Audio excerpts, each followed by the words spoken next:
8 out of 10 people won't make it for the first 2 years. But we have to say, is that a lack of motivation? I don't think it's most of the time a lack of motivation. I think it's a lack of direction and coaching for most agents. Is like, I just needed the right push in the right direction. Welcome everyone to the Closing Table Podcast, real accounts from real estate professionals, brought to you by WindowStill. I'm your host, Kat Schooler, and today I'm sitting down with Jim Remley. Jim started in real estate at the age of 19 and by 20 was shattering sales records. Jim went on then to lead one of Oregon's largest real estate firms and was consistently ranked in the top 1% of agents nationwide. Jim now owns his real estate coaching business and podcast, both named E-Real Estate Coach, and Jim has also written 3 best-selling books: Sell Your Home in Any Market, Real Estate Presentations That Make Millions, and Making Millions in Real Estate, Earning Secrets from Top Agents. Jim sits down with us today to talk about how as an agent you can demonstrate your value to your clients, how you can stay up on the latest technologies and trends in real estate. We also talk about teams and how, if you're building your team, how you can attract agents rather than chasing them, and how to motivate your teams to get them to be the top producing agents you know they can be. So without further ado, let's jump right in and talk to Jim. Jim, thank you so much for joining me today. You have a wealth of knowledge and experience, and I'm so excited to dive into it and get people all the answers to all the questions I know they have. I'd like to start off by asking you this. Like, you could look at 100 agents, websites, social media, whatever, and they'll all say, we're more than a door opener. But if I was like an archaeologist with a clipboard, like, that's kind of hard to like, how can I write that down? Like, how can I see that, the evidence of that? So how can agents demonstrate their value to their clients? That's a great question. I think value presentation and demonstration is absolutely key, especially coming into this new world we have with the NAR settlement. You got to deal with not only with sellers, but also the buyers. And I think you have to first understand your own value proposition and say to yourself, as kind of a litmus test, is, if somebody's going to ask me, what do I bring to the table? Do you have 5 differentiation points where you can say, I do this at least better, or I have something completely unique that I'm bringing to the table? If you don't have 5 differentiation points, you're probably going to be losing to your competition more frequently than you want to be. So that's true on the buyer side and the seller side. And then when you put that, how do you articulate that? The way you articulate that and you drive that value proposition home is you're doing that through a presentation, a visual presentation. So when we look at what we do as realtors, right, our whole job really is lead generation, number one. That leads to, kind of down the funnel, it leads to a presentation. And the presentation is really the apex point of everything we do. It's all the marketing, all the social media, all the sphere of influence stuff, the CRM, everything leads up to that presentation. And that's where it comes together. And we say, hey, here's why you should hire me, and here's the 5 reasons why you should hire me. And this is where agents blow it, because they get this monumental opportunity, and then they're not prepared for the opportunity. So you're exactly right. I think it comes down to really thinking through your value proposition, and the way you prove that value proposition actually works is also as important. So you're saying, here's what I can do, X, Y, and Z. The way you prove it is with one more step, which is an often missed step. The often missed step, and if you've ever been to like a wedding planner or photography place, or, there's a million places that do it. If you're going to an architect, they'll have a portfolio of their work, right? And they'll say, here's all the work we've done for other clients. And this is what we should do. We should have a success portfolio. And the success portfolio is saying, hey, here's what I can do, but let me show you what I've done for other clients. And this could be your lead behind. It could also be your follow-up that you're sending. It also could be your pre-listing kit, your pre-buyer meeting kit. So you could do it in advance, or you could do it after. But it's going to have like 10, 20 pages of it that it's going to say, hey, here's a client that I helped. Here's their background. Here's what we did to help them. Here's what I was able to do. Here's a testimonial from these clients. Here's some of the marketing examples that we use. That's the best way, in my opinion, to prove that the value proposition that we put together actually works in the field. So it's a long answer to a short question. Oh, I think that's a great answer. So do you recommend people have this like living on their website somewhere, like having on their link tree, or like make it a downloadable? What do you recommend? Yeah, there's a lot of ways to do it. One of my favorites, and it's super easy to do, is you create a presentation. It could be in, as easy as PowerPoint. You could build it in Canva. If you're building it in Canva, it'll create for you a URL for that, which you could then share. It could also be a QR code that they scan that they can then look at. Another system that I like is a system called Flip, F-L-I-P, HTML5.com. What Flip will do is it'll take any PowerPoint, any PDF that you create, maybe from Canva, and we'll turn it into like a magazine style format. In fact, you can hear the pages turning. It looks really cool, super inexpensive. And with Flip, what you can do is you can create, think of it like a bookshelf. You can have a bookshelf of buyers that you've helped, and you can make individual stories out of it, individual books we'll call it, or you could have one giant book if you wanted to, and then you could have a shelf for sellers, right? And then that's another way people can come into your account, your library, and say, oh, I want to look at this, and I want to look at that. And then they open up these magazines virtually and they kind of flip through them virtually. It's a great system. I think that's wonderful. I'm kind of curious what you would say if someone out there is hearing this and going, oh, that sounds great, but just where do I find the time? Yeah. Well, there's if you don't have the time, then there's a great book out there called Who Not How. And so you're either a how person, right? You're like, I can figure this out, and I like to get kind of nitty gritty in the tech, and I love to figure out Canva, and I'm that kind of person. What I find is that most top producers aren't that kind of person. Most top producers are relational. They're not necessarily super in the admin side of the business. So if that's not who you are, then you got to say, well, who is that person? I'm not the how person, so I got to find my who. Who am I going to hire to do that for you? Places like Fiverr.com or Upwork.com are great places where you can find those people that specialize in that. You just offload the project to them, and for a few $100s, you can get a beautiful listing presentation. You can get a beautiful buyer presentation. So I would just offload it to somebody that is really good. Yeah, I think that's a great idea. I think sometimes people get like trapped in that in between, Yeah. and think that maybe that what if I can't hire someone, or do I need to hire someone for a full-time job when you could, yeah, just have a contractor? Absolutely. Gig work is the way to go. You just hire them to get it done. Virtual assistant, but you don't really even need that. You just need somebody to do the specific task. Totally. Okay. What is something that most agents aren't doing that they should be doing to maximize their business? Well, the number one thing, if you open up, and I just got this latest report, but it's the report from NAR, which is the Home Buyer and Seller Report. They produce it every year, and they interview thousands of buyers and sellers, and they ask them very specifically, how did you find your real estate agent, right? And when you look at that, every year it's the same. We want to think it's a mystery. Some of the things change, but most of the time it's the same. But this year, 69% of sellers found found their agent through referral, or repeat business. So some kind of referral, repeat business, 69%. 61% of buyers, same thing, found their agent through a referral or repeat business. So the first thing we have to do when we're building a real estate business is we have to accept the fact that we're going to have some sales funnels. Number one funnel is going to be your sphere of influence. Until you fix that, you have no business trying to go create some other funnel, which is only going to add 15 to 20% to your business, because your number one funnel is always your sphere of influence. So I'll tell you a couple of formulas for that can make it really simple for your audience. So here's what to do. If I was going to sit down with you and we're going to say, okay, let's look at your sphere today, and I'm sitting with an agent, we're going to open up the hood of your business and we're going to look inside and see how you're doing. My first question would be, how big is your sphere of influence today? Now you should be able to answer that and say, oh, Jim, it's 122 people, it's 232, it's 189, whatever the number is. And if you can answer that, that tells me as your coach, oh, this person is truly dialed in on their sphere. They got it dialed in. They're in a CRM. They're managing it really well. 99% of agents can't answer that question. They're going to say, well, it's around this, which tells me they're not truly managing it. But let's say you have a number, and let's say it's 122.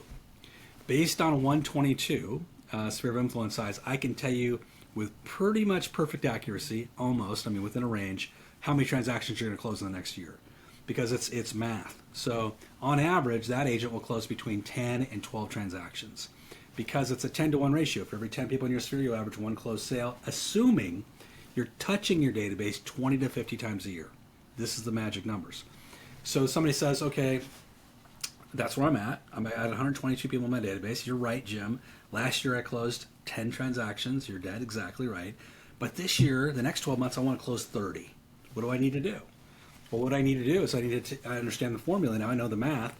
30 times 10 equals 300. That's how many people I need in my database. Now I know I have 122, so I take 300 from 122 or 122 from 300, and it tells me my gap number. Now anybody listening to this, what you should do is do that simple math equation right now and then circle your gap number. This is the absolute most important number in your entire real estate business. Until you fill that gap number, there is no way you will hit your goals. It will not happen from any magical thing you're looking at on the internet. No magic wand is going to fix it. There's no silver bullet. You've got to fill that gap number as fast as possible. And then you got to start touching these people 20 to 50 times a year. That is like the secret sauce in the industry. You look at every top agent, people doing $50, $100 million in business, it's all sphere business, 90% sphere.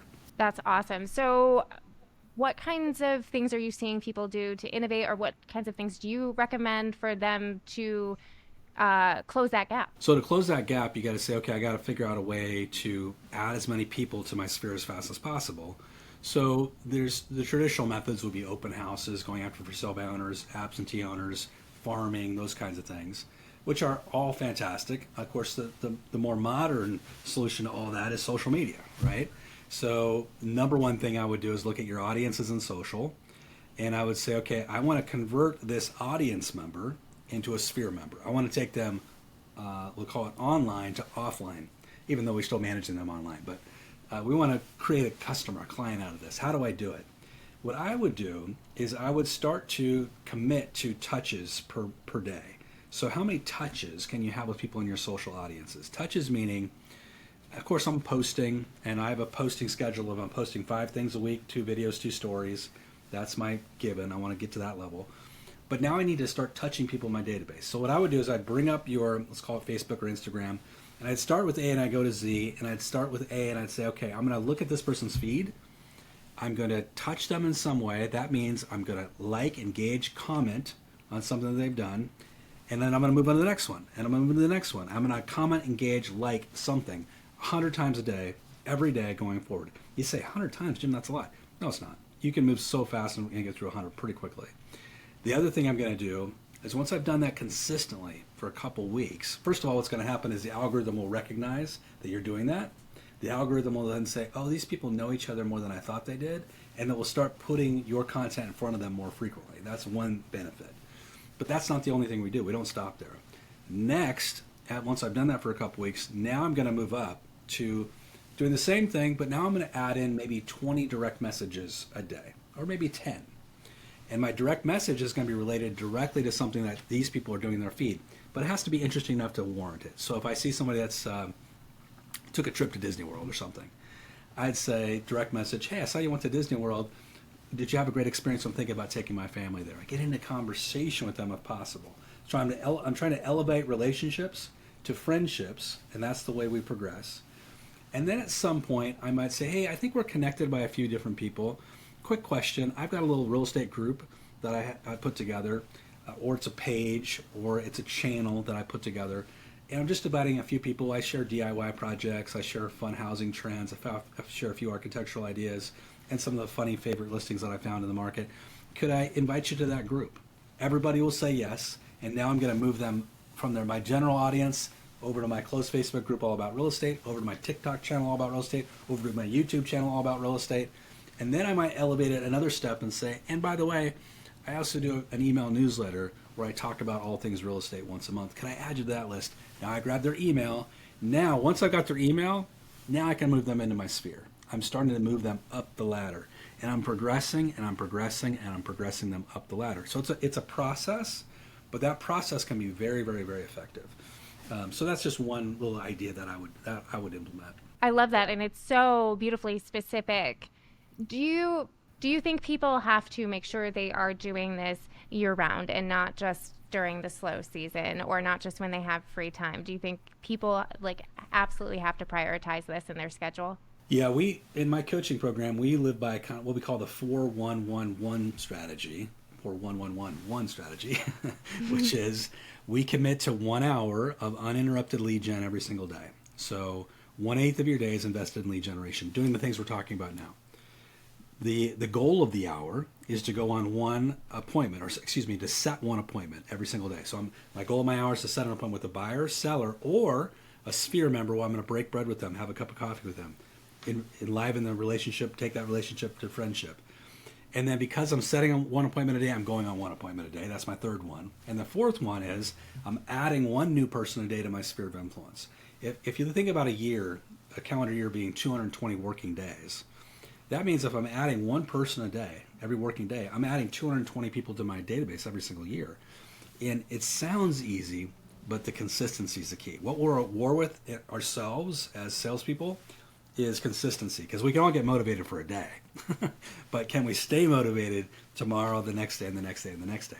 That's the thing that we've got to do. And once you get committed to, and you start to get make this kind of not just a habit but a lifestyle, your business will have transformation really, really rapidly. How do you keep up on the trends and technologies to optimize on top of all of these things real estate agents must do? We have to commit to being a student of our profession, right? And committing to be a student. The greatest teachers are the greatest students, right? So if you look at the Olympics that are going on right now as we're recording this, and you look at these people that are at the world-class champions, you know that absolutely for the last 4 years straight, they have been using everything in their power to slice 1/8 of a second off their times in some cases to get minimally better. But how do they get there? They get there through intense coaching, intense training, and a work ethic that is second to none. But they're always open, and they have an open mind to innovation. They have an open mind to how can I get a little bit better. So here's my recommendation is, number one, you should always be reading or listening to a nonfiction podcast or a nonfiction book. So that's one. Audible is your best friend, right? And then get a list of podcasts like the one we're doing right now. Start listening. You don't have to hear 20 ideas a day. You just need one thing that resonates with you every day to have incremental progress in your business. So listening to Audible, I've listened to 4 books in the last 30 days. So easy to do when you just make a commitment to it. You get addicted to it. That's one. Second thing is you need to go to live events. So a live event is a whole different experience. I would commit to going to at least 2 live events per year. You know, some of the big ones, the Realtor, of course, of conference, but Inman, there's the Riz conference. There's a ton of, ones out there. Then I would also commit to getting a designation every couple of years. Don't have to do it every year, but every couple of years, see if there's a new designation that would really help you. It's not about the letters behind your name. It's really about getting the education and upping your game, elevating yourself. Right now, everybody that's listening to this, because we're dealing with NAR settlement, I used to teach ABR for 10 years for NAR, so I taught it live across the country. Right now, you can take that class for free. So that REBAC has put that out there because of this NAR settlement. Every one of you can take this online for free. Everybody should get that designation right now. Elevate your buyer game by knowing, getting some more information around that. And then I would also tune in to the best blogs and vlogs out there. I watch personally. Of course, KCM blog's a great one.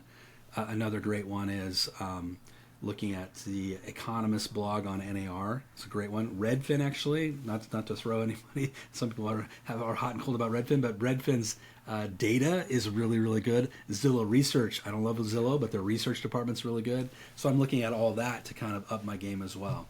And then in terms of tech, let me give you a tip that I just learned myself. I'm talking about being a student. I just invested in a 10-week class with the Oregon State University. It's a digital marketing class, so a very expensive class.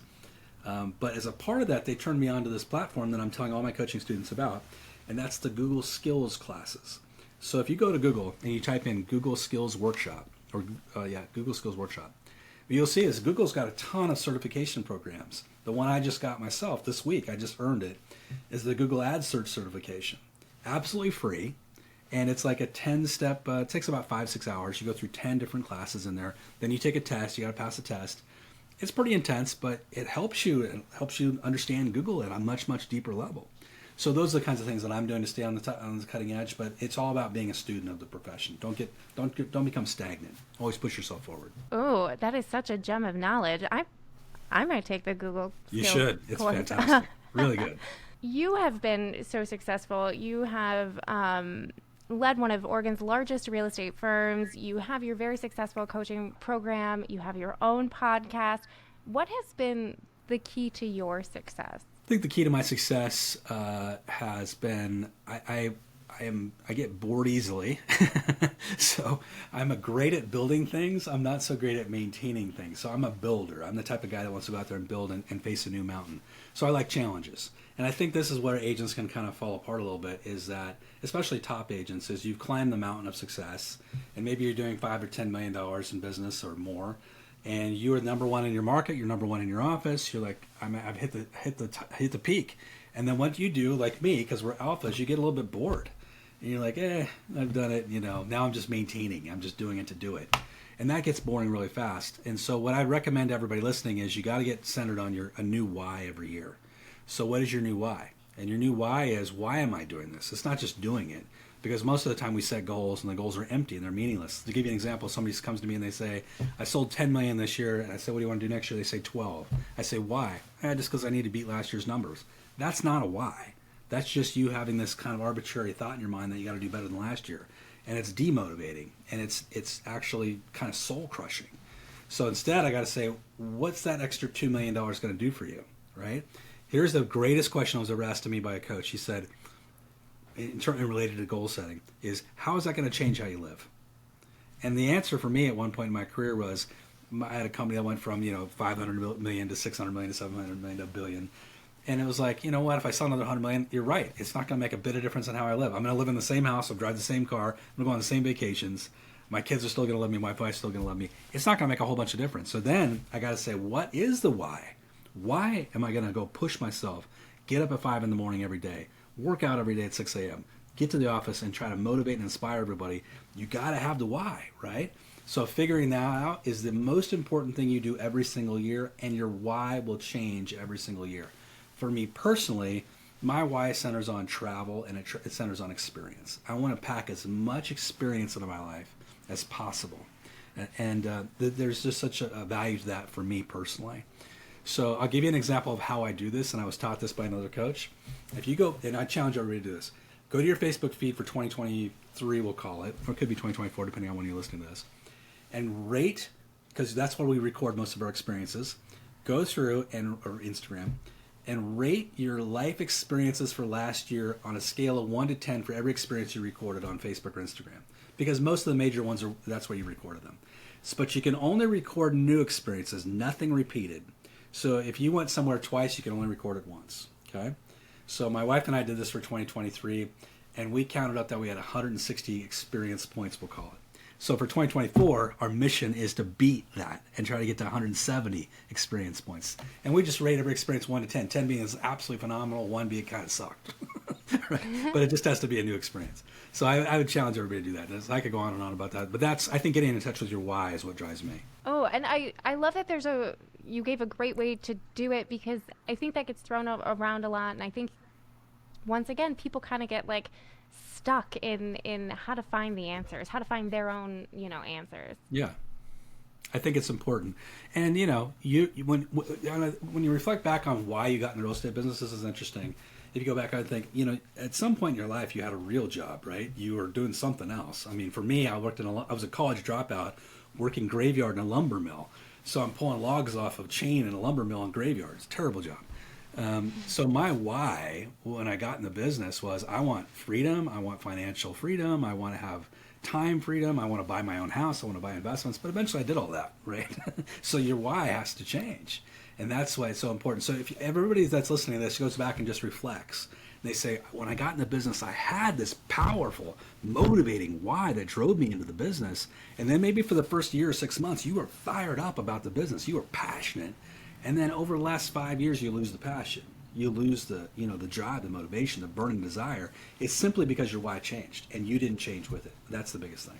Oh, that's so great, especially because I think, well, I don't think, we know real estate has an incredibly high dropout rate. And I've really, questioned as I talk to agents, again and again and again, like, is it just that this industry ends up not being what some people want, which I'm sure is true for some, but is it some people that they lose the plot, they lose the why? Yeah, I think it absolutely is that. I think the business is not as easy as it looks from the outside, number one, and that drives that 86% attrition rate. 8 out of 10 people won't make it for the first 2 years.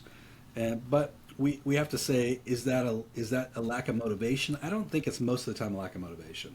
I think it's a lack of direction and coaching for most agents. Is like, I just needed the right push in the right direction. I just didn't have it. I didn't have somebody telling me how to generate leads or how to talk to clients.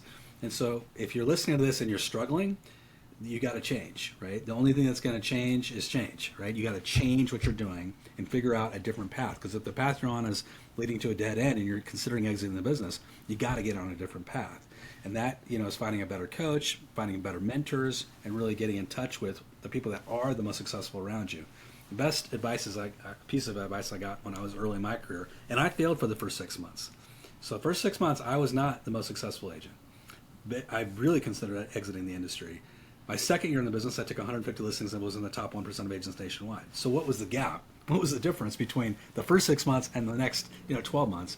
The difference was information that I received in the people that I met. And this is a great quote by this guy named Charlie Tremendous Jones. He said this: the difference between who you are today and who you will be 5 years from now is the books you read and the people you meet. And I thought that's such good information. So for me, I just became a sponge of information. And then I talked to every top producer in my market. And I just sat him down and said, hey, I just got in this business. I need help. Tell me what you did to be successful early in your career. And they're all an open book. So if you're in your market, go talk to the top producers and say, I'm struggling. I need your advice. Give me your counsel. What did you do to be successful? What do you recommend I do? They'll all tell you, and they'll all give it to you for free. They're happy to do it. We think that everybody's so closed off. They're not. They're open. They want to help. I'd love to switch a little to talking about, Sure. teams and agents who are, building their teams and things of that nature. So Sure. how can an agent, attract good agents for their team rather than chase them? It's a great question. So attraction versus chasing is important. And I'll tell you the number one thing that agents, brokerage leaders and agents, leaders, team leaders need to do is to put together their value proposition, no different than we do when we're doing this for buyers and sellers. So I can't just say, hey, come to work for me because I'm great. That doesn't work, which is the way most team leaders operate. We have such high ego. And believe me, I was one of the first team leaders in the nation. I started a team in the early 90s, definitely one of the first in Oregon, definitely one of the first in the nation. So I can totally relate to where you're at. We have such strong egos. We're such alphas that we think, why wouldn't everyone want to come to work for me? But we can't. It's got to be more than that. We got to put together a value proposition. So here's why. The number one reason why anybody will come to work for we'll start with the team model. For your team is this: that you're going to give them or provide to them leads and or lead playbooks that teach them how to generate their own leads. That's number one. So in your preparation, let's call it your recruiting presentation, number one, you're talking about how you're going to help them with lead flow. That's it. Because if they were great lead generators, they would not be coming to work for you, generally. That's the reality. They'd be a solo agent crushing it on their own. The reason they're coming to you is generally, number one, lead flow. But there's other secondary reasons too. So what are the secondary reasons? Why else would I come to work for a team? The other reasons are you have a system. So what you're selling is, I've got leads I can hand to you or provide to you or show you how to create. And then I've got a system. In other words, when you come to work for me, you're going to plug into a system where when you take a listing, we have a whole process behind that. When you work with a buyer, we've got a whole process behind that. When you're in escrow, we got a whole process behind that. And you can articulate this entire process. Here's an agent that has no business starting a team. Agent that's got no business starting a team, and I hear it every day. I'm going to start a team. Why are you going to start a team? I'm going to start a team because I want to sell more real estate. Starting a team doesn't help you sell more real estate.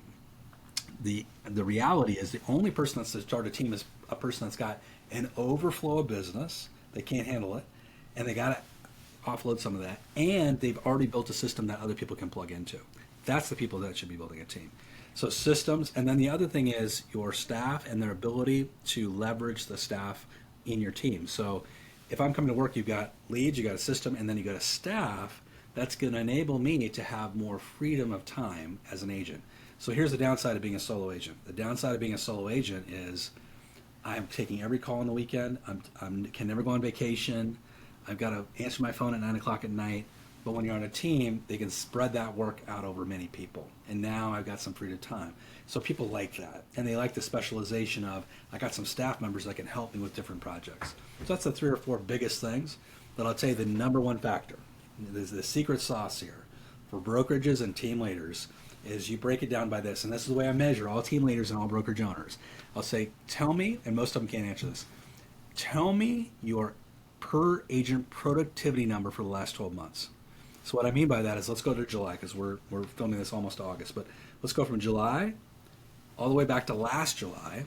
I want you to tell me, excluding your production as a team leader or the brokerage owner, excluding your production, what did your average agent do in terms of closed transactions? So you should be able to answer that. You and most team leaders can't because they're not tracking this, but you needed to start to do this. So go back and figure it out. Now let's say whatever that number is, if it's 7, if it's 8, if it's 3 transactions, whatever that number is, that's a pin. You say, okay, that's my number. I need to help my agents get bigger than that. I want them to go from 3 to 5, from 5 to 10, from 10 to 15, whatever the number is. As I help agents rise, that creates a recruiting opportunity. Because let's say I help my team get to 10, the average agent on my team doing 10 transactions a year. Now I can recruit out of any team, out of any office in my community where those agents are doing less, which is 99% of them. 50% of agents in America in 2023 closed 1 deal or less. 50%. So if you can say my average agent closed 5, you're 500% above most agent productivity levels. So that's the number one thing you're recruiting to. So it's a long answer to a short question is build a recruiting presentation, build in how you're going to show them leads, systems, staff support, and freedom of time. That will be a winner for you.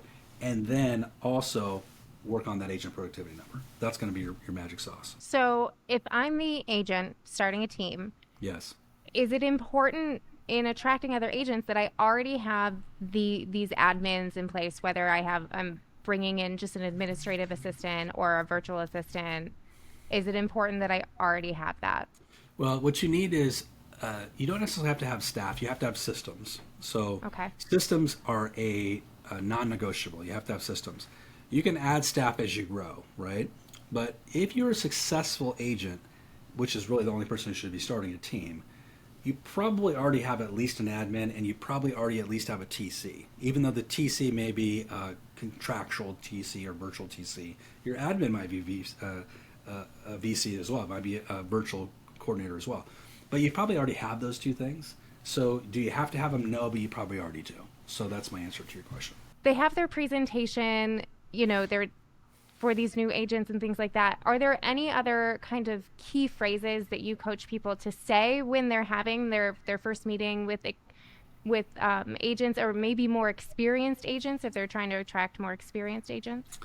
Yeah, when you're trying to attract experienced agents, it's a whole different thing on a new agent. We get, as top leaders and brokerage owners and team leaders, we get in kind of a mindset that we have to close because we're salespeople. We want to close people. That's the wrong mindset when it comes to recruiting. Recruiting is a long runway. It's not a short runway. So if I come in and try to close you to come to work for me, you might be off-put by it, and then you may avoid me. You may be like, oh, Jim's going to try to close me every time I see him. It's not the right approach. Instead, my job is to open doors. And so the way I look at this is, opening doors is I have a group of people I'm trying to recruit. Maybe it's 100 people that are on my target list. And now I'm going to open the door. I'm just going to start having conversations with people so I can build relationships, because maybe they don't know who I am at all. So I might say, hey, I just noticed you took a listing this morning. Congratulations, I love the photos. Great job. Not a word about recruiting. I'm just trying to build a relationship with you. Hey, you know what? I saw you did an open house this weekend. Fantastic. I'm curious, how was your activity? Because I'm going to do a couple open houses this weekend where my team is. How'd it go? Did you get a lot of people over there?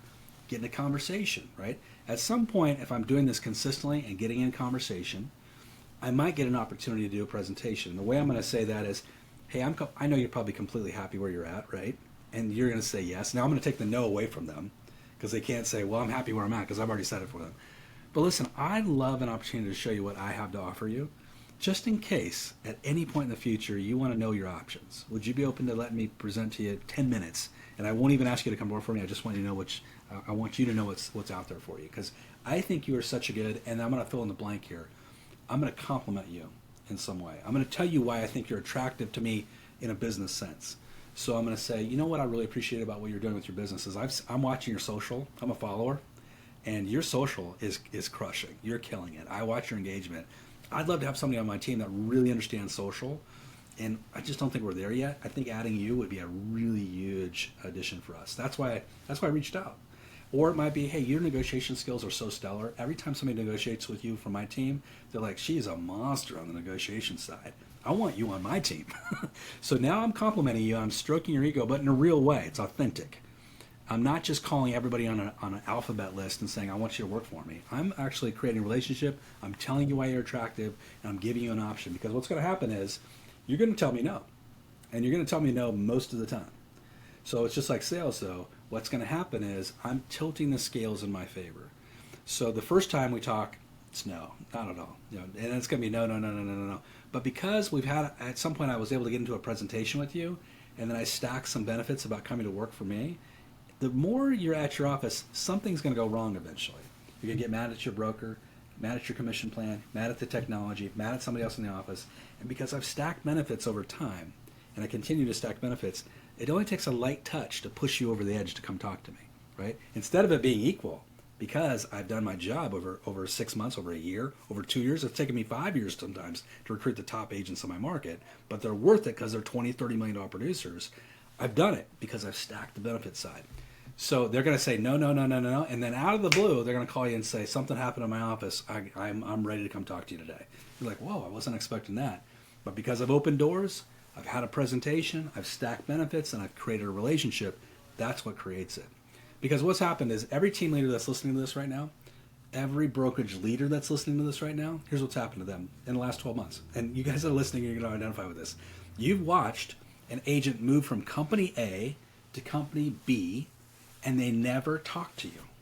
You've watched somebody on a team move from one team to the other team, and they never came talk to you. Why didn't they come talk to you?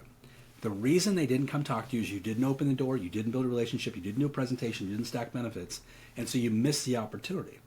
This is why you're not as successful as you could be, right? You could be doubling, tripling in the size of your team or your brokerage if you just implemented some simple strategies like what we're talking about today.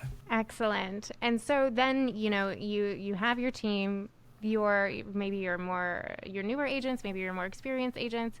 How do you keep your team motivated? Yeah, motivation is it's an art form, but I will say that motivation comes from being personally connected with people in your office. So if you're running a brokerage, it's one thing. If you're running a team, it's another thing. But it's basically the same at both levels, and that is this: what kind of relationship do you and I have at a personal level? Every one of your team members, every one of your people that are working for you at your company, I want you to ask yourself this: how many of them would consider you to be their friend, right? That you're not just working together. You're not just a licensee hanging their license on the wall, but you have a personal friendship with them. You don't have to feel that way towards them, but they have to feel that way towards you, right? So a professional friendship. And how do friendships get formed? Friendships are formed through me spending time with you and listening to you and understanding what your aspirational goals are. So what I need to understand at a deep level is, what are your personal aspirational goals for the next 12 months? And then I need to personally try to help you achieve those goals. And so how do I do that? By taking a vested interest in where you're going. Here's why people get apathetic. Here's why people leave companies and leave teams. It's because they don't believe the team leader or the brokerage owner cares about them, and they think that they can go somewhere else and be more successful. So here's how I'm going to prove that differently. Every time we're talking, I'm going to relate back to your aspirational goals. Hey, I know you set the goal of buying the new vehicle. How you doing on that goal plan? I know you set the goal of going on a huge vacation to the Middle East or to the Mediterranean or Hawaii or whatever. Where are you at on that? Have you got that booked? Have you got that scheduled? Where are you at on that process? You want them to know that you're watching and you care about their goal set. And maybe you're sending them emails. Hey, I saw this great cruise that's going through it's through the Mediterranean that maybe you want to check out. There's a book on going to Hawaii that I just read that would be cool. Whatever. You're connecting to their real goals. Second thing is I'm going to talk about their pipeline. So when I'm doing walking around the offices and we're walking around my team or talking to my team even virtually, here's my number one question I'm going to ask my team every day. Is I'm going to say, talk about whatever, and then at the end of that conversation, I'm going to say, how's your pipeline going right now? How's your pipeline? This how's your pipeline conversation is absolutely critical, because what it signals to them is, we're about business and I'm here to help, right? And then you're going to say, oh, it's not perfect. I wish I was here or there. You want 10 minutes of coaching on that? Let's go in my office. Let's have a conversation about how we can get you to where you want to be. Because I know it sounds like you're struggling. Let's figure it out. If they recognize that you're taking a personal, vested interest in their success, they will never, ever leave you. And the ultimate, I will say, The ultimately loyal agent at your firm or you're on your team is the agents that are growing their business every single year, right? So if you're helping an agent go from 2 million to 4 million, they're not leaving you. You help an agent go from 4 million to 6 million, they're not leaving you. The agents you have to worry about are the agents that went from 4 million to 3 million, from 3 million to 1 million. Those are the agents that are at risk at your company. So this is the fight that we're in all the time, is motivating the troops and being really personally vested in all of their interests. Super important. That's so juicy. Okay. I want to kind of run it back to talking about the individual agents. When an agent is in a presentation, maybe to be solicited to join a team, and maybe there's not this beautifully curated presentation like you described for us, what types of things should that agent be asking? Like, should they be running for the hills? What's the advice there? Great question. So I would be digging. Number one, agents get really focused on splits, right? And so it's all split related conversations. You got to let go of splits. Splits are, you got to know your split, of course, and splits are somewhat important. But on a team, best you're probably going to get 50-50 if you're lucky. Okay, so you just got to accept that team splits are going to be a different split than a brokerage split. Even with brokerages owners, also your split is not as important as you think it is. You think you got to be at 0 now. You got to be so competitive. You got to let go of commission-based recruiting. It doesn't matter. But if I'm an agent on the other side of this, here's what I want to know. I want to know two things. How are you going to help me close more transactions in the next year? And how are you going to help me have an easier life? Help me life be a little bit simpler. Those are the two things I want to know most from you, right? So with a number of transactions closed, the question is, if I'm asking the questions and you're thinking about hiring me, or we're having that conversation, I'm going to say, how do you help me get more leads? How do you help me close more transactions? I need you to really articulate that for me. And then I want to talk about what your team members are doing right now. So I'm going to really look at that, because the proof is in the pudding. The per agent productivity of your current team takes into account all the marketing, all the training, all the coaching, all the mentorship that's happening, all the systems that are happening right now. So that's ultimately going to be the case. I'd also want to talk about, when I have a buyer, what happens then? Who takes over? When I have a seller, who's going to be managing that transaction? What is the systems in place? Let me look at those systems. Let's look at the marketing plan. I want to look at your marketing plan as a company. Those are things that I really want to dive into and really understand before I pull the trigger, come to work for an office or a team leader. Awesome. And then, Jim, as a coach, what is one of the biggest challenges you're seeing agents face, and how are you helping them work through it? I'd say the biggest challenge for agents, there's a couple of things. Number one is consistency. I think most agents know what to do. It's like my wife got me my 50th birthday. She got me a coupon to go to a dietitian. And so I go to the dietitian, and I do that for like a year. But you can go to the dietitian every week. What do? They put you on a scale, and they ask you what you did last week, right? And there's no lying. Once you're on the scale is the ultimate measurement tool, right? So, and really, we all know what to do, right? We all know we're supposed to lead generate, right? That's it. And just like dieting, we know we're supposed to eat less and exercise more. Same thing. So for all of us that are listening to this and watching this, we pretty much know as agents pretty much what we're supposed to be doing every day, but we've got to measure it, and we've got to be accountable. So here's the number one things I recommend to agents is create a list of 5 non-negotiables. This is what you're going to do every single day, and you're going to remove decision making from the equation. In other words, when I wake up in the morning, I don't have the luxury of saying, I'll get to the office when I get to the office. No. You're treating it like a job. I'm getting to the office by 8 a.m. I'm going to be at the office by 9 a.m. I'm going to stay till 5 or 6 p.m. That's it. I take my lunch between 12 and 1.